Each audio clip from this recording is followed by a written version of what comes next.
ఎల్జీటీవీ news కి స్వాగతం. బులెటిన్లో ముందుగా హెడ్లైన్స్ చూద్దాం.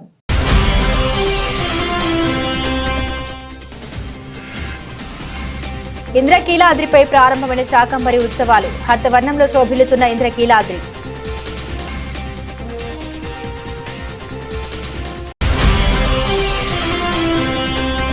రాష్ట్ర ప్రభుత్వం అమలు చేసిన సంక్షేమ పథకాల అమలును దృష్టిలో ఉంచుకొని స్థానిక సంస్థల ఎన్నికల్లో కాంగ్రెస్ ని గెలిపించండి. ప్రజలకు పిలుపునిచ్చిన డిప్యూటీ సీఎం భట్టి విక్రమార్క.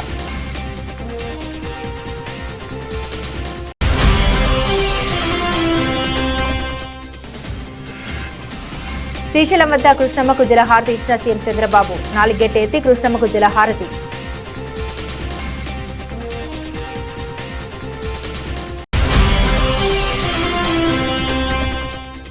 నారాయణపేట జిల్లా కేంద్రంలో ఘనంగా వైఎస్ రాజశేఖర రెడ్డి జయంతి వేడుకలు.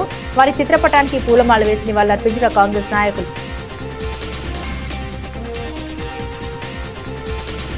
ఇంద్రకీలాద్రిపై ప్రారంభమైన శాకంబరి ఉత్సవాలు జూలై 10తో ముగింపు. హరితవర్ణంలో శోభిల్లుతున్న ఇంద్రకీలాద్రి ప్రత్యేక పూజల్లో పాల్గొన్న ఆలయ ఈవో షీనా నాయక్. దేశంలోని పలు ప్రాంతాల నుండి ఈ భక్తుల రాక. మొదటి రోజున ఈరోజు ఆలయ అలంకరణ, కదంబం, ప్రసాదం తయారీ నిమిత్తం సుమారు 50 టన్నుల కూరగాయల వినియోగం. గోదావరి, కృష్ణా, గుంటూరు జిల్లాల దాతల నుండి సేకరణ. కూరగాయల సేకరణ నిమిత్తం 10 రోజుల నుండి శ్రమిస్తున్న ఆలయ సిబ్బంది. ప్రధాన ఆలయంలో శ్రీ కనకదుర్గ అమ్మవారు మహామండపంలో ఉత్సవమూర్తి, ఉపాలయాలు, దేవతామూర్తులంతా హరితవర్ణంతో విరాజిల్లుతున్నారు.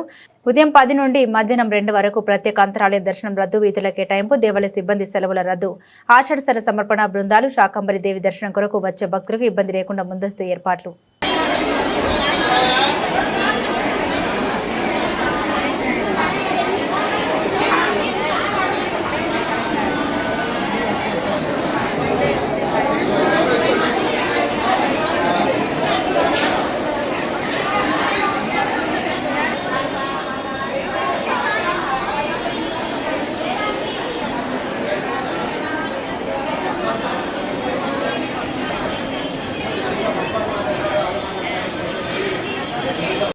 రాష్ట్ర ప్రభుత్వం అమలు చేస్తున్న సంక్షేమ పథకాల అమలును దృష్టిలో ఉంచుకొని రాష్ట్ర ప్రజలు రానున్న స్థానిక సంస్థల ఎన్నికల్లో కాంగ్రెస్ పార్టీ అభ్యర్థుల్ని గెలిపించాలని రాష్ట్ర డిప్యూటీ సీఎం భట్టి విక్రమార్క, మంత్రులు పొంగులేటి శ్రీనివాసరెడ్డి తెలంగాణ రాష్ట్ర ప్రజలకు పిలుపునిచ్చారు. 100 కోట్ల రూపాయల అభివృద్ధి నిధులతో మహబూబాబాద్ లో మంత్రులు భట్టి విక్రమార్క, పొంగులేటి శ్రీనివాసరెడ్డి, తుమ్మల నాగేశ్వరరావు, కొండా సురేఖ, కోమటిరెడ్డి వెంకటరెడ్డి, స్థానిక MLA deputy speaker Murali Naik తో కలిసి శంకుస్థాపన చేశారు. అనంతరం మహబూబాబాద్ జిల్లా కేంద్రంలో ఏర్పాటు చేసిన బహిరంగ సభలో పాల్గొని మాట్లాడారు. గత 10 ఏళ్ల కాలంలో రాష్ట్రాన్ని పాలించిన నేతలు రాష్ట్ర అభివృద్ధికి తిలోదాకాలు ఇచ్చి పేదల సొమ్మును పందికొక్కుల్లా తిన్నారని అన్నారు. రాష్ట్ర అభివృద్ధి కోసం నిత్యం పాటుపడుతున్న ముఖ్యమంత్రి రేవంత్ రెడ్డిపై అవాకులు చవాకులు పేలుస్తూ అసభ్య పదజాలంతో విమర్శలు చేస్తున్నారని మండిపడ్డారు.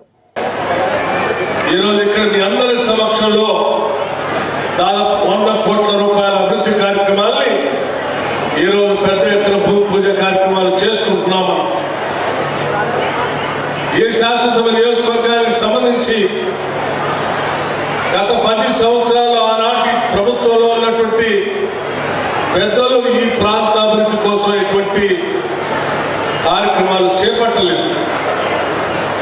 కానీ మీ అందరి ఆశీస్సులతో ఇందిరమ్మ రాజ్యం రావాలని ఆలోచన చేసి ఆశీర్వదించి శాసనసభకు పంపించినటువంటి మురళీ నాయక్ గారు, ఈ రాష్ట్ర ప్రభుత్వం, ఈ రాష్ట్ర ముఖ్యమంత్రి రేవంత్ రెడ్డి గారి నాయకత్వంలో ఉన్నటువంటి ఈ కేబినెట్ సభ్యులందరితో మాట్లాడి ఈ ప్రాంత అభివృద్ధి కోసం పెద్ద ఎత్తున నిధులు తీసుకొని వచ్చి ప్రజా సంక్షేమం కోసం కట్టుబడి పనిచేస్తున్నాడు అని చెప్పడానికి ఇంతకంటే పెద్ద ఉదాహరణ లేదు. కేవలం ఒక్కరోజే 100 కోట్ల రూపాయల అభివృద్ధి కార్యక్రమాలను పూర్తి చేయడం అనేది ఈ శాసనసభ నియోజకవర్గానికి సంబంధించినంతవరకు గౌరవ ముఖ్యమంత్రి రేవంత్ రెడ్డి గారి నాయకత్వంలోని మన ప్రభుత్వం వచ్చిన మొదటి సంవత్సరంలోనే మొదటి విడత 4.5 లక్షల ఇళ్లు ఇస్తూ రాష్ట్ర వ్యాప్తంగా సుమారు 22,500 కోట్లు 22,500 కోట్లు ఇస్తూ మన మహబూబాబాద్ నియోజకవర్గానికి కూడా సుమారు 4,000 పైచిలకు ఇళ్లు ఇచ్చిన ప్రభుత్వం మీ దివ్యలతో ఉన్న మన ఇందిరమ్మ ప్రభుత్వం. అంతేకాదు ఉగాది నుంచి సన్న బియ్యం ఇచ్చిన ప్రభుత్వం మన ప్రభుత్వం, రేషన్ కార్డులు ఇచ్చిన ప్రభుత్వం మన ప్రభుత్వం, రైతు భరోసా 9 రోజుల్లో గౌరవ మంత్రివర్యులు తుమ్మల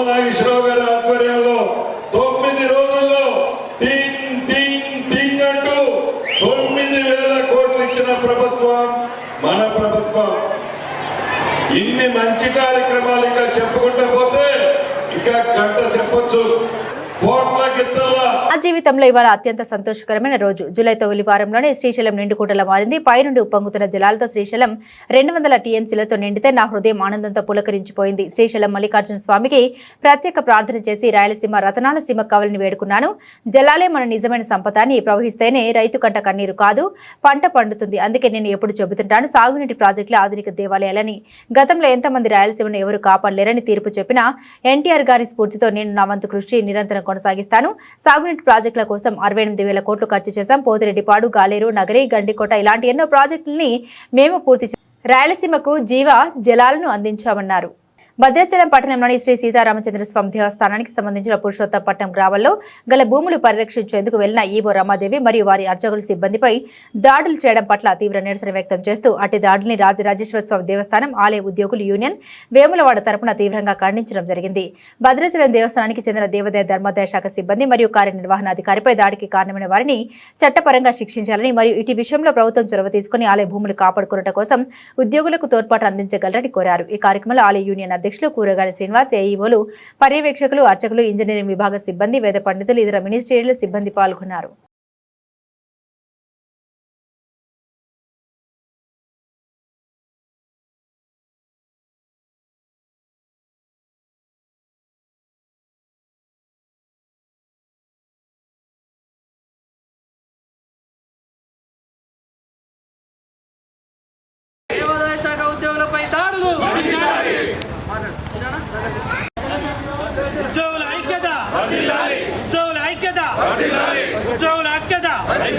భద్రాచలం యువ గారిపై దాడి చేసిన అక్రమార్కులను,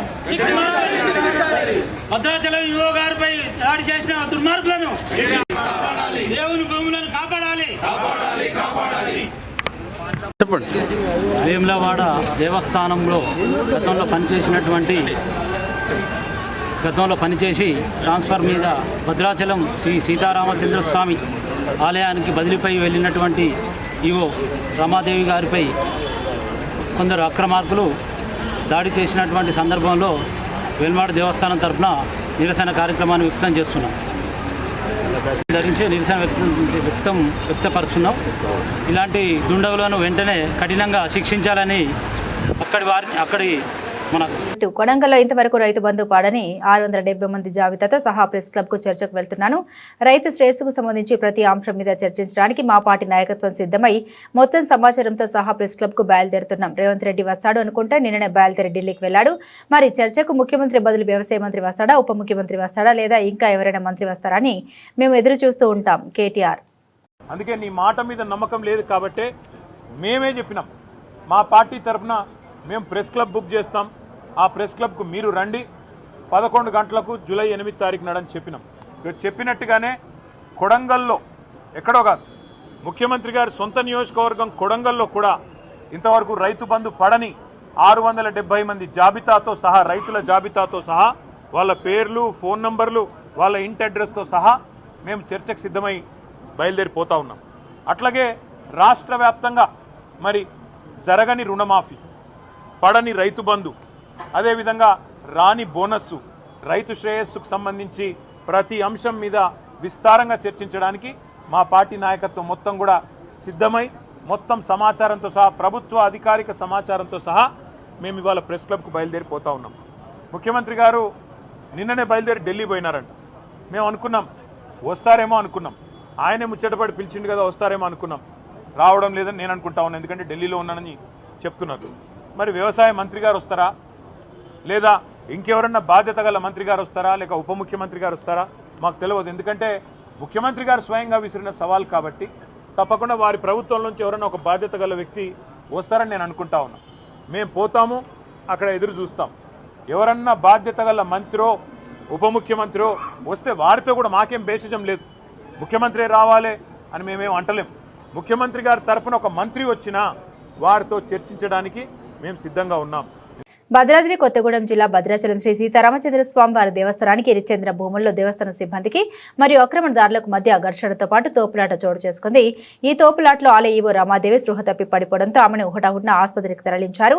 భద్రాచలానికి పూతవేడు దూరంలో ఉన్న పురుషోత్తంపట్నం గ్రామంలో స్వామివారి దేవస్థానానికి చెందిన 889 ఎకరాల భూమి ఉంది. ఈ భూముల్లో కొందరు ఆక్రమణదారులు అక్రమ నిర్మాణాలు చేపడుతుండటంతో గత 2 రోజులుగా ఆలయ అధికారులు నిర్మాణాలు ఆపేందుకు ప్రయత్నిస్తున్నారు. కానీ ఆ భూములు ఆంధ్రప్రదేశ్లోని అల్లూరి జిల్లా ఏటపాక మండలం పురుషోత్తంపట్నం గ్రామంలో ఉండడంతో చట్టపరంగా సాంకేతిక సమస్యలు ఎదురవుతున్నాయి.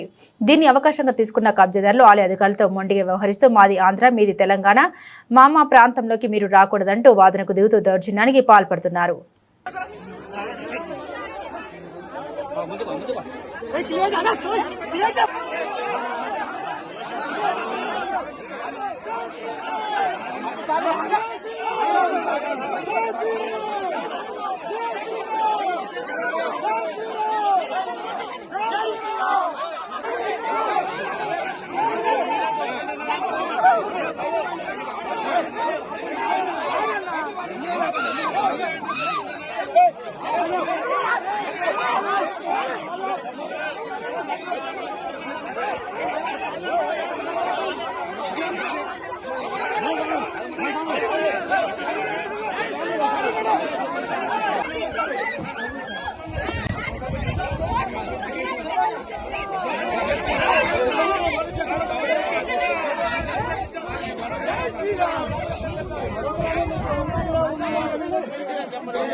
మద్యం మత్తులో ఇరు వర్గాల మధ్య ఏర్పడిన వివాదం చినికి గాలివాన్లా మారి ఘర్షణకు దారితీసింది.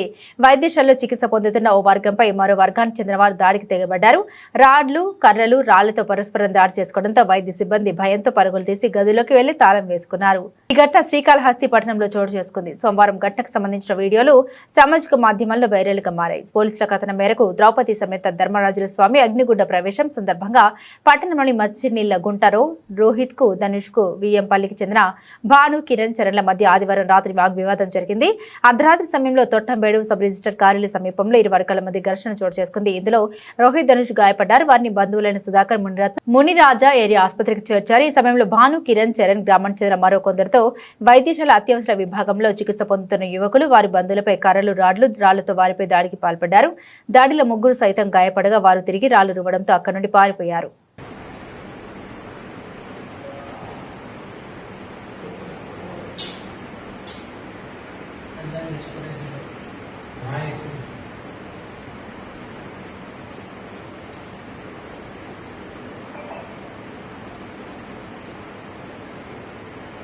మాజీ ముఖ్యమంత్రి దివంగత నేత స్వర్గీయ వైఎస్ రాజశేఖర రెడ్డి జయంతిని ఘనంగా నిర్వహించారు. సత్తుపల్లి పట్టణంలోని వైఎస్ రాజశేఖర రెడ్డి విగ్రహానికి ఎమ్మెల్యే మట్ట రాగమయ్య దయానంద్ పూలమాల వేసి ఘనంగా నివాళులర్పించారు. ఈ సందర్భంగా సత్తుపల్లి పట్టణ కాంగ్రెస్ నాయకులు, వైఎస్ రాజశేఖర రెడ్డి అభిమాని కాంగ్రెస్ నాయకులు కమల్ పాషా ఆధ్వర్యంలో సత్తుపల్లి మున్సిపల్ ఆఫీస్ ప్రాంగణంలో అన్నదాన కార్యక్రమాన్ని ప్రారంభించి పారిశుద్ధ్య కార్మికులతో కలిసి సహపంక్తి భోజనం చేశారు.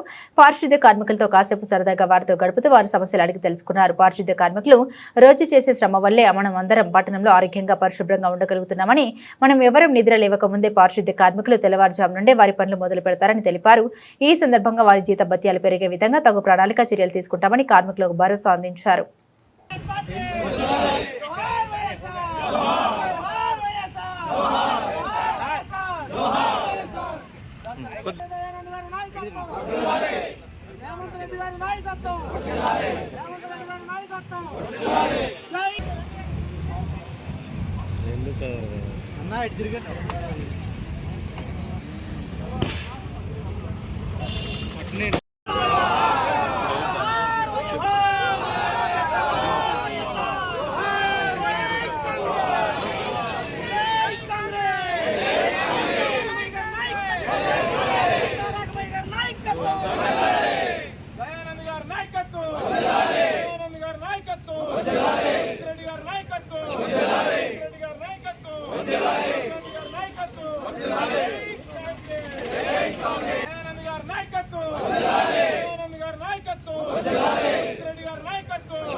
ఆయన ఒక రాష్ట్రానికి మంత్రి కలవాలంటే సెక్యూరిటీ బందోబస్తు, సమస్యలు వినాలన్నా పిఏలకు లేదా ఆఫీసులో వినతి పత్రాలు ఇస్తుంటారు.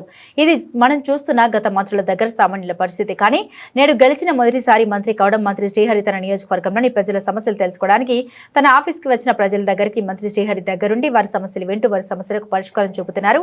అనేక మంది తమకు ఇంద్రమ్మ ఇల్లు రాలేదని, వచ్చిన రిజెక్ట్ అయిందని, ఇసుక రాలేదని ఇలా అనేక రకమైన సమస్యలతో వారితో విన్నవించుకున్నారు. వాటన్నింటినీ నిదానంగా వింటూ ఎందుకు రాలేదు ఏంటో అని పూర్తిగా తెలుసుకుని వారికి సమస్యను వివరిస్తూ పరిష్కరించే ప్రయత్నం చేస్తున్నారు మక్తల్ నియోజకవర్గ శాసనసభ్యులు రాష్ట్ర మంత్రివర్యులు డాక్టర్ వాకిటి శ్రీహరి.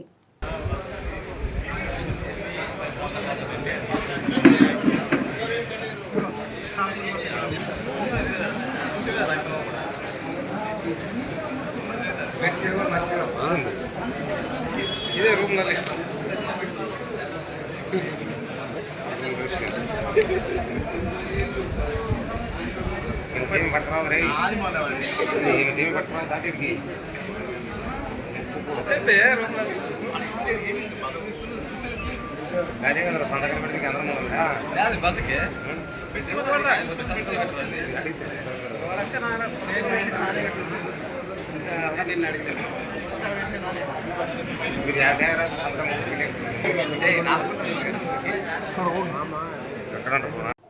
గోదావరి వరదల నుండి భద్రాచలం పట్టణంలోని ప్రజలు మరియు గోదావరి పరివాహక ప్రాంతాల ప్రజల్ని మరియు రవాణా మార్గానికి ఇబ్బందులు లేకుండా కొత్తగా చేపడుతున్న కరకట్ట పనులు సంబంధిత ఇరిగేషన్ శాఖ అధికారులు నిర్మాణ పనులు వేగవంతం చేసి మిగిలిన పనులు త్వరితగతిన పూర్తి అయ్యేలా చొరవ చూపాలని భద్రాచలం శాసనసభ్యులు తెల్ల వెంకట్రావు, ఐటీడీఏ ప్రాజెక్టు అధికారి బి రాహుల్ సంబంధిత అధికారులకు ఆదేశించారు. మంగళవారం నాడు సుభాష్ నగర్ కూనవరం రోడ్లోని కొత్తగా నిర్మాణం చేపడుతున్న కరకట్ట స్లూయిస్ పనుల్ని వీస్తా కాంప్లెక్స్ దగ్గర నుండి స్లూయిస్లను పరిశీలించిన అనంతరం వారు మాట్లాడారు.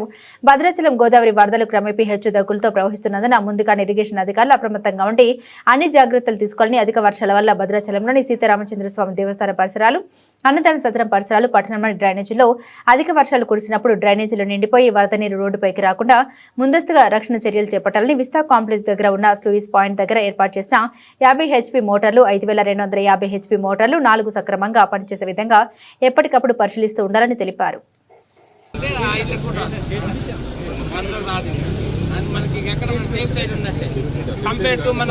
పిఓ గారు, నేను ఆర్డీఓ గారు, మరి ఆర్డీఓ గారి టీము, పంచాయతీ ఈఓ గారు, మా కార్యకర్తలందరూ కూడా భద్రాచలంలో ముఖ్యంగా పరిశుభ్రత ఉండాలనే ఉద్దేశంతో పాటు ఈరోజు మొన్న పిఓ గారి ఆధ్వర్యంలో మనం ఎక్కడైతే రెడ్ క్రాస్ గ్రౌండ్ ఉందో అక్కడ వందలాది మంది రోజు వాకింగ్కి వస్తూ ఉంటారు. వాకింగ్ వచ్చే వాళ్ళకి ఎటువంటి ఫెసిలిటీస్ లేవనే ఉద్దేశంతో ఆ రోజు అక్కడ కూడా వాష్రూమ్స్ని ఏర్పాటు చేయడం జరిగింది.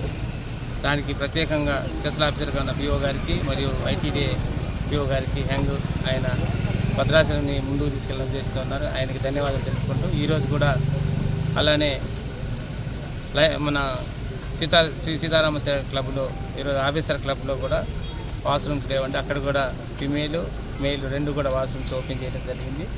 అదేవిధంగా భద్రాచలం అభివృద్ధిలో కూడా నిన్న మా మంత్రివర్యులు తుమ్మల నాగేశ్వరరావు గారు, మొన్న పొంగులేటి శ్రీనివాసరెడ్డి గారు వచ్చారు. భద్రాచలంని పరిసరాలు పరిశుభ్రంగా ఉండాలి, ఒక పిలిగ్రిమ్ సిటీగా ఉన్న భద్రాచలంని మంచి వాతావరణంలో ఎవరైనా భక్తులు వస్తే ఆ భక్తులకి ఇంకా 2 రోజులు ఉండే విధంగా తయారు చేయాలనే ఆలోచనతో ఈరోజు అభివృద్ధిలో ఈరోజు భద్రాచలంని టెంపుల్ని కూడా అభివృద్ధిలో ఉన్న 41 ఇళ్లను కూడా వెకేట్ చేయించి వాళ్ళకి స్థలాలు ఇవ్వటం, వాళ్ళకి ఏదైతే కాంపన్సేషన్ కూడా అందరూ కూడా సంతోషంగా ఉన్నారు. మంచి కాంపన్సేషన్తో ఇవ్వటం, వాళ్ళని కూడా వెకేట్ చేసి వాళ్ళని డిస్మాండింగ్ అవుతుంది. త్వరలోనే భద్రాచలం శ్రీ సీతారామచంద్ర స్వామి దేవస్థానం అభివృద్ధి జరగబోతుందని ఆలోచనతో, అదేవిధంగా ఈరోజు నేను పిఓ గారు, ఆర్డీఓ గారు అందరం కలిసి రేపు రాబోయే కాలంలో గతంలో జూలై ఆగస్టులోనే పెద్ద విపత్తు వచ్చి భద్రాచలము భద్రాచలము సబ్మెర్జ్ అవ్వడానికి గురైంది. అలాంటిది కాకుండా ఈరోజు ముందుగానే ఎక్కడైతే భద్రాచలము మన శిల్పి నగర్ దగ్గర సూయిజులు ఉన్నాయి, వాటిని అన్నిటినీ ఈరోజు ఎలా చేయాలి, ఈ సూయిజ్ వాటిని ఎలా బయటికి తోడాలనే ఆలోచనతో ముందు ఈ గారిని ఇరిగేషన్ గారిని వారితో పిఓ గారితో కలిసి వాటిని పరిశీలించడం జరిగింది. ముందుగానే ప్రివెంట్ చేయగలగాలనే దాన్ని వాటర్ రాకుండా ఎలా ఉండాలంటే ఈ 3 నెలలు ఖచ్చితంగా నిద్రపోకుండా మనకు గోదావరిలో నీళ్ళు పెరుగుతూ ఉంటే మనం లోకల్ వాటర్ని ఎలా మనం అవతలకి డంప్ చేయాలని ఒక ఆలోచన చేయాలని ఒక ప్రతిపాదన ఇచ్చాం. పిఓ గారు కూడా వాళ్ళకి ఇన్స్ట్రక్షన్స్ ఇచ్చారు. మనం ఈ 3 నెలలు ఎవరైనా నైట్ కూడా మన అవసరమైతే ఈరోజు ఎప్పుడు పడితే అప్పుడే క్లౌడ్ బరస్ట్ అంతా వాటర్ రైన్స్ వస్తున్నాయి. దాన్ని అప్రమత్తంగా ఉండాలని పిఓ గారు ఇన్స్ట్రక్షన్ ఇచ్చారు వాళ్ళ డిపార్ట్మెంట్లో అందరికీ. అదేవిధంగా వాళ్ళు కూడా ఈఈ గారు కూడా స్పందించి అనుభవంతో ఆయన కూడా మేము నైట్ పగలనుకుంటాం 3 నెలలు ఖచ్చితంగా కాపులు ఉంటామండి. మొన్న లాస్ట్ ఇయర్ కూడా చిన్న వర్షానికే మనం ఏవైతే ఇవి మోటార్స్ ఆన్ చేయలేదు, ఆ మోటార్ ఆన్ చేయకపోవడం వలన ఈ లోకల్ వాటర్లోనే ఈ షాపులన్నీ సబ్మెర్జ్ అవ్వడం జరిగిందని. అదేవిధంగా చాలా సంతోషం కలెక్టర్ గారికి పిఓ గారికి. మనం ఎక్కడైతే సబ్మెర్జ్డ్ విలేజ్ ఉన్న హౌసెస్ ఉన్నాయో కొత్త కాలనీ కానీ అయ్యప్ప కాలనీ కూడా వాళ్ళందరికీ డబుల్ బెడ్రూమ్స్ ఇచ్చాం ఈరోజు భద్రాచలంలో. అలానే భద్రాచలం డబుల్ బెడ్రూమ్స్ ఇచ్చి అక్కడ మళ్ళీ ఎవరు కూడా ఇల్లు వేయకుండా వాటిని ఫెన్సింగ్ వేసి గవర్నమెంట్ కంట్రోల్ జాతీయ రహదారి 725లో జరుగుతున్న అభివృద్ధి పనులు పరిశీలించిన మంత్రి బీసీ జనార్దన్ రెడ్డి నేడు శ్రీశైలం సమీపంలో డోర్నల తోకపల్లి మధ్య జరుగుతున్న NH 765 రహదారి అభివృద్ధి పనుల్ని ప్రత్యక్షంగా పర్యవేక్షించిన రాష్ట్ర రోడ్లు మరియు భవనాలు పెట్టుబడులు మౌలిక సదుపాయాల శాఖ మంత్రి బీసీ జనార్దన్ రెడ్డి ఈ సందర్భంగా జాతీయ రహదారి 765 పనుల్ని వేగవంతంగా పూర్తి చేయాలని అధికారులను ఆదేశించిన మంత్రి NH 765 రహదారి అభివృద్ధి పనులకు సంబంధించిన నాణ్యత ప్రమాణాలను సైతం పరిశీలించిన మంత్రి NH 765 రహదారికి సంబంధించి మిగిలి ఉన్న పనుల వివరాలను అడిగి తెలుసుకున్న మంత్రి బీసీ జనార్దన్ రెడ్డి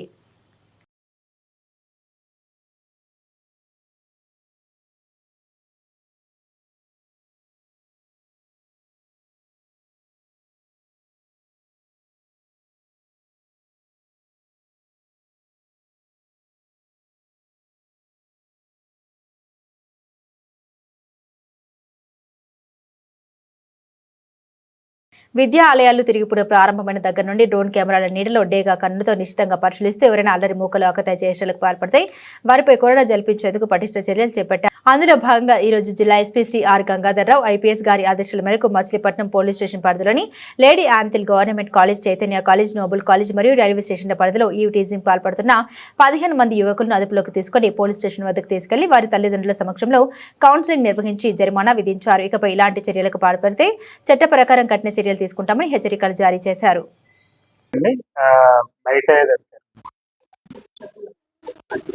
షబ్బీర్ జైల్లో లేదండి, జైల్లో ఫ్రెండ్షిప్ ఏర్పడి ఒకరికొకళ్ళు మాట్లాడుకొని కొంతమంది రిపీట్ అఫెండర్స్ ఉంటారు కదా, అలా జరిగింది. 91 grams రికవర్ అయిందండి. ఇప్పటికి 8.5 lakhs at present gold value. Rangareddy జిల్లా కల్వకుర్తి నియోజకవర్గం మండలం మాక్తమాధారం గ్రామాల్లో మాజీ సర్పంచ్ సాయిలు ఆధ్వర్యంలో ఎంఆర్పీఎస్ ఆవిర్భావ దినోత్సవం మరియు మందకృష్ణ మాదిగ జన్మదిన వేడుకలు ఏర్పాటు చేశారు. ఈ కార్యక్రమానికి ముఖ్య అతిథిగా మాజీ జెడ్పీటీసీ దశరథ్ నాయక్ మరియు బ్లాక్ కాంగ్రెస్ అధ్యక్షులు నరసింహ ముదిరాజ్, ఎంఆర్పీఎస్ నాయకులు, ఎంఎస్ఎఫ్యు నాయకులు, వివిధ కుల సంఘాల నాయకుల సమక్షంలో ఎంఆర్పీఎస్ జెండా ఎగురవేశారు. అదేవిధంగా స్వీట్లు పంపిణీ చేశారు. ఎంఆర్పీఎస్ సాయిలు మాట్లాడుతూ ఎంఆర్పీఎస్ స్థాపించిన నాటి నుండి ప్రజలకు, సమాజానికి చేసినటువంటి పనులు, సాధించి విజయాలను గుర్తు చేసుకోవడం జరిగింది. గత 30 ఏళ్లుగా ఉద్యమానికి సహకరించినటువంటి వాళ్లకు ప్రతి ఒక్కరిని పేరు పేరున ధన్యవాదాలు తెలిపారు.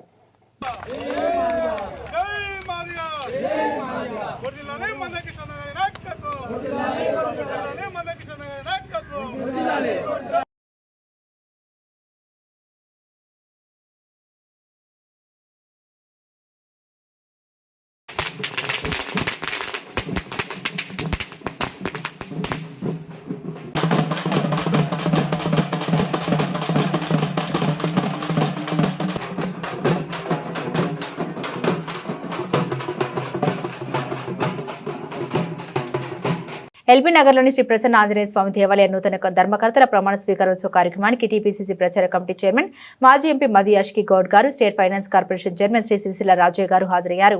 వారికి ఆలయ చైర్మన్ లక్ష్మణ్ గారు, ఈవో ప్రేమ్ కుమార్ తదితరులు ఘనంగా స్వాగతం పలికారు. ఈ సందర్భంగా ఆలయంలో ప్రత్యేక పూజలు నిర్వహించారు. ప్రమాణ స్వీకరించేసిన నూతన ధర్మకర్తలు అందరికీ శుభాకాంక్షలు తెలిపారు. దేవాలయ అభివృద్ధికి నూతన ధర్మకర్తలు కృషి చేయాలని, భక్తులకు మెరుగైన సదుపాయాలు కల్పించేందుకు సమిష్టి నిర్ణయాలతో ముందుకు నడవాలని ఈ సందర్భంగా మది యాష్కి పేర్కొన్నారు.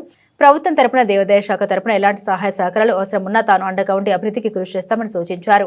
సిరిసిల్ల రాజయ్య గారు మాట్లాడుతూ భారతదేశం అంటేనే భిన్నత్వంలో ఏకత్వం అన్నారు. అన్ని కులాలు, మతాలు, ప్రాంతాలు, భాషలను ప్రజలు పరస్పరం గౌరవించుకొని ముందుకు సాగుతుంటారని, కుటుంబ వ్యవస్థ చాలా గొప్పదన్నారు.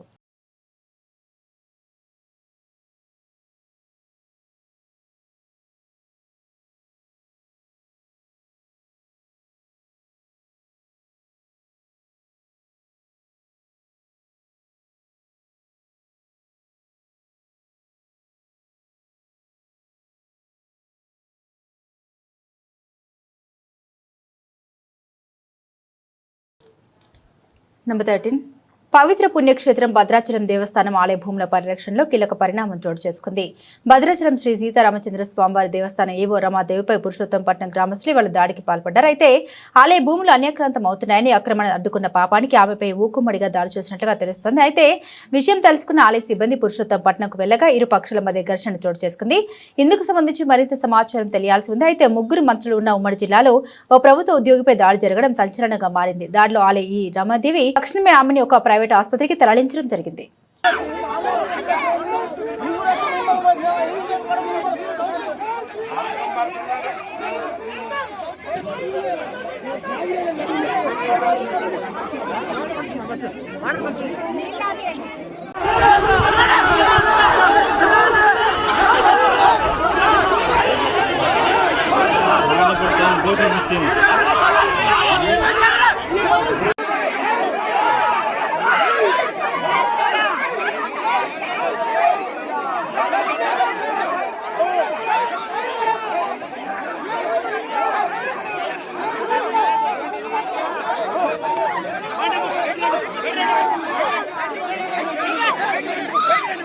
యాదగిరిగుట్ట భద్రాచలం ఈవోపై దాడులు ఖండించిన శ్రీ లక్ష్మీ నరసింహస్వామి దేవస్థాన ఉద్యోగుల యూనియన్ యాదగిరిగుట్ట భద్రాచలం పట్టణంలోని శ్రీ సీతారామచంద్ర స్వామి దేవస్థానానికి సంబంధించిన పురుషోత్తపట్నం గ్రామంలో గల భూములు పరిరక్షించేందుకు వెళ్లిన ఈవో రమాదేవి మరియు వారి అర్చకులు సిబ్బందిపై దాడులు చేయడం పట్ల తీవ్ర నిరసన వ్యక్తం చేస్తూ అట్టి దాడిని యాదగిరిగుట్ట దేవస్థాన ఆలయ ఉద్యోగుల యూనియన్ తరపున తీవ్రంగా ఖండించడం జరిగింది. భద్రాచలం దేవస్థానానికి చెందిన దేవాదాయ ధర్మాదాయ శాఖ సిబ్బంది మరియు కార్యనిర్వహణ అధికారిపై దాడికి కారణమైన వారిని చట్టపరంగా శిక్షించాలని మరియు ఇటు విషయంలో ప్రభుత్వం చొరవ తీసుకుని ఆలయ భూములు కాపాడుకునడా కోసం ఉద్యోగులు తోడ్పాటు అందించగలరని కోరారు. ఈ కార్యక్రమంలో ప్రధాన దేవాలయాల జేఏసీ చైర్మన్ రమేష్ బాబు, ఏఈఓలు, పర్యవేక్షకులు, అర్చకులు, సిబ్బంది, ఇతర మినిస్ట్రీరియల్ సిబ్బంది పాల్గొన్నారు. భద్రాచల దేవస్థానం ఈవోపై జరిగిన దాడిని దేవస్థాన ఉద్యోగులందరి తరఫున ఖండిస్తూ వారిపై కఠిన చర్యలు తీసుకోవాలని చెప్పి ప్రభుత్వానికి విజ్ఞప్తి చేస్తూ ఉన్నాం. రాబోయే రోజులలో ఇలాంటి చర్యలు పునరావృతం కాకుండా చూసుకోవాల్సినటువంటి బాధ్యతను కూడా ప్రభుత్వం తీసుకోవాల్సిందిగా కోరుతూ జేఏసీ తరఫున వారికి నిరసన సంఘీభావం తెలియజేస్తూ ఉద్యోగులందరి తరఫున ఐక్యంగా ఉండాలి, ఇలాంటి సమయాల్లో ధైర్యంగా ఎదుర్కోవాలని చెప్పేసి అందరు ఉద్యోగులకు దేవస్థాన ఆస్తుల పరిరక్షణలో ఎంతటి వారినైనా ఎదిరించడానికి దేవస్థాన ఉద్యోగులందరూ ముందుంటారని చెప్పి ఈ సందర్భంగా తెలియజేస్తూ ఉద్యోగుల ఐక్యత, ఉద్యోగుల ఐక్యత, ఉద్యోగుల ఐక్యత. బులెటిన్ ముగించే ముందు హెడ్లైన్స్ మరోసారి.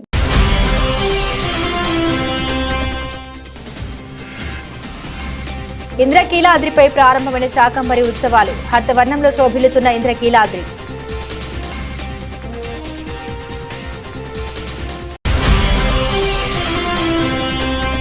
రాష్ట్ర ప్రభుత్వం అమలు చేసిన సంక్షేమ పథకాల అమలును దృష్టిలో ఉంచుకొని స్థానిక సంస్థల ఎన్నికల్లో కాంగ్రెస్ ని గెలిపించండి, ప్రజలకు పిలుపునిచ్చిన డిప్యూటీ సీఎం భట్టి విక్రమార్క.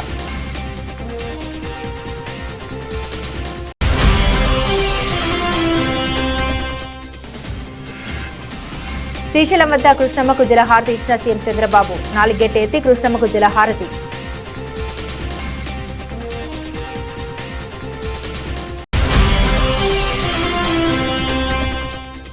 నారాయణపేట జిల్లా కేంద్రంలో ఘనంగా వైఎస్ రాజశేఖర రెడ్డి జయంతి వేడుకలు, వారి చిత్రపటానికి పూలమాల వేసి నివాళులర్పించిన కాంగ్రెస్ నాయకులు.